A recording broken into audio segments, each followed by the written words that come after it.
Welcome to day 16 of C language series లో మనం mini project చేద్దాం. స్టూడెంట్ మార్క్స్ అనే గ్రేడ్ క్యాలిక్యులేటర్ ని సి తో ఇంప్లిమెంట్ చేద్దాం. stdio.h అంటే ఇన్పుట్ అవుట్పుట్ ఫంక్షన్ కోసం వాడతాం. sting.h అంటే స్ట్రింగ్ రిలేటెడ్ ఫంక్షన్స్ కోసం like string copy, string length. ఇక్కడ స్ట్రక్ట్ స్టూడెంట్ అని స్ట్రక్చర్ ని క్రియేట్ చేస్తున్నాం. స్ట్రక్ట్ అంటే group of related data. Student అంటే ఒక స్టూడెంట్ డేటాని ఒకే ప్లేస్ లో స్టోర్ చేయడం. నేమ్ అంటే స్టూడెంట్ నేమ్ ని స్టోర్ చేయడానికి. ఇక్కడ 50 అంటే 49 ప్లస్ నల్ క్యారెక్టర్. రోల్ అంటే స్టూడెంట్ రోల్ నెంబర్ ని స్టోర్ చేయడానికి. మార్క్స్ అంటే సబ్జెక్ట్ మార్క్స్ ఫ్లోట్ లో స్టోర్ చేస్తాం. గ్రేడ్ ఫైనల్ గ్రేడ్ ని స్టోర్ చేయడం. Get grade float marks. Get grade అంటే ఫంక్షన్ నేమ్. ఫ్లోట్ మార్క్స్ అంటే ఇన్పుట్ మార్క్స్ ని అసైన్ చేస్తుంది. రిటర్న్ టైప్ క్యార్ లో లెటర్ మనం ఇచ్చిన మార్క్స్ కి గ్రేడ్ ప్రింట్ అవుతుంది. Void display struct student S అంటే స్టూడెంట్ డేటాని ప్రింట్ చేయడానికి. ప్రింట్ఎఫ్ లో నేమ్ %s అంటే %s అంటే స్ట్రింగ్ నేమ్. %d అంటే ఇంటీజర్. %.2f అంటే ఫ్లోట్ విత్ 2 డెసిమల్స్. %c అంటే character. s.name, s.roll, s.marks, s.grade అంటే నువ్వు ఏదైతే ఇస్తావో అవే ప్రింట్ అవుతాయి. సెక్టర్ స్టూడెంట్ ఎస్ అంటే ఒక స్టూడెంట్ వేరియబుల్ క్రియేట్ అవుతుంది.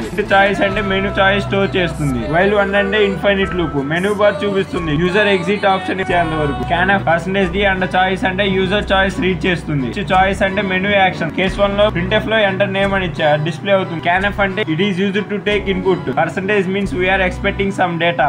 // and means read everything until enter is pressed. sname means this is where the typed name will be stored. s is the student structure. name is the variable inside the structure. Next printf లో enter roll number అని display అవుతుంది. scanf లో %d అంటే marks ని float లో display చేస్తున్నాం decimal numbers తో.